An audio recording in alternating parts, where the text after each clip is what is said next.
Yeremya 36-cı fəsil.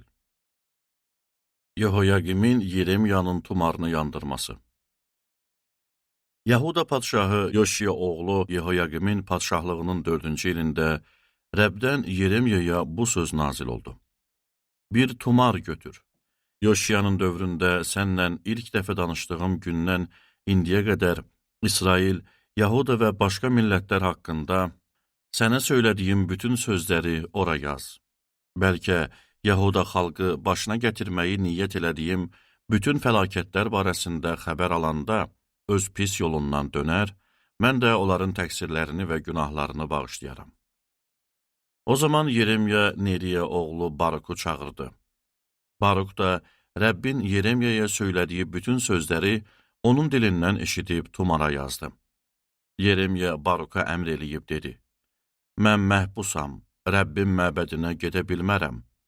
Sən oruz günü Rəbbin məbədinə get. Oradakı xalqa mənim dilimdən eşidib tumara yazdığın Rəbbin sözlərini oxu. Yahuda şəhərlərindən gələn bütün xalqa bunu oxu.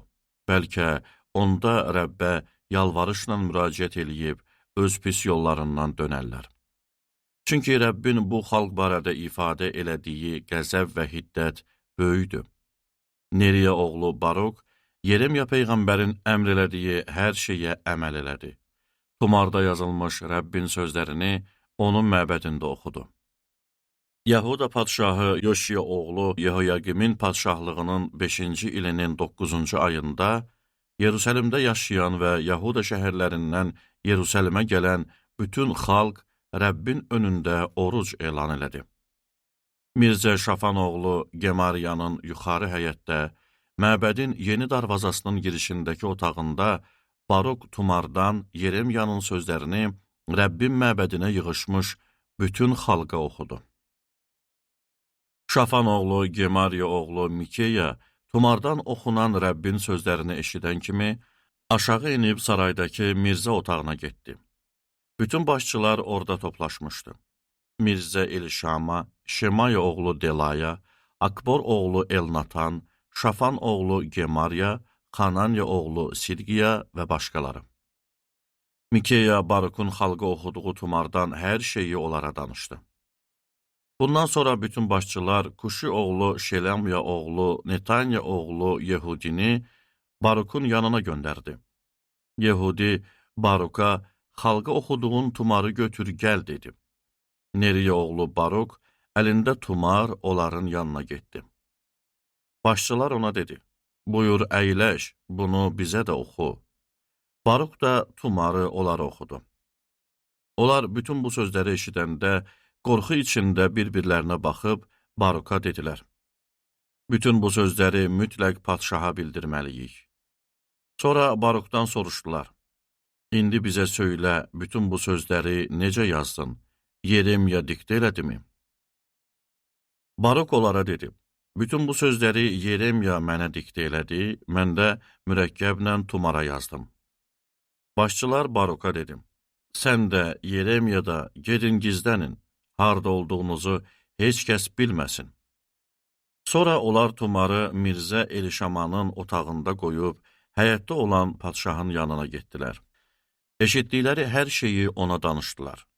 Padşah tumarı götürüb gətirməsi üçün Yehudini göndərdi. Yehudi tumarı Mirzə Elişamanın otağından götürüb gətirdi. Onu padşaha və padşahın yanında duran bütün başçılara oxudu. Bu zaman 9-cu ay idi və padşah qış sarayında yaşayırdı. Onun önündə odlu manqal yanırdı. Yehudi tumardan hələ 3-4 sütun oxumuşdu ki, padşah Mirzə bıçağı ilə onları kəsib manqaldakı oda atdı. Bunu o vaxta qədər elədi ki, bütün tumar manqalda yanıb qutardı. Tumardakı bütün sözləri eşidən padşah və onun əyanları nə qorxuya düşdülər, nə də paltarlarını cırdılar.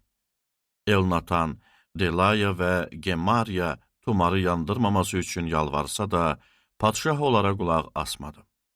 Əksinə, o, Şahzadə Yeraxmeyelə, Azriyel oğlu Serayaya və Avdeyel oğlu Şelemyaya əmr elədi ki, Mirzə Baruku və Yeremya peyğəmbəri tutsunlar.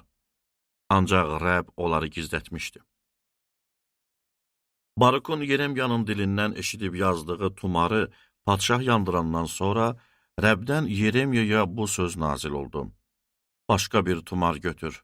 Bütün əvvəlki sözləri, Yahuda padşahı Yehoyaqimin yandırdığı ilk tumarda olanları ora yaz. Yahuda padşahı Yehoyaqim üçün də söylə ki, Rəb belə deyir. Sən bu tumarı yandırıb söylədin ki, ne üçün Babil padşahının mütləq gəlib bu ölkəni xarabalığa çevirəcəyini, oradakı insanları da, heyvanları da məhv eləyəcəyini bu tumara yazdım. Buna görə də Yahuda padşahı Yehoyaqim barədə Rəb belə deyir. Onun nəslindən heç kəs Davudun taxtında oturmayacaq.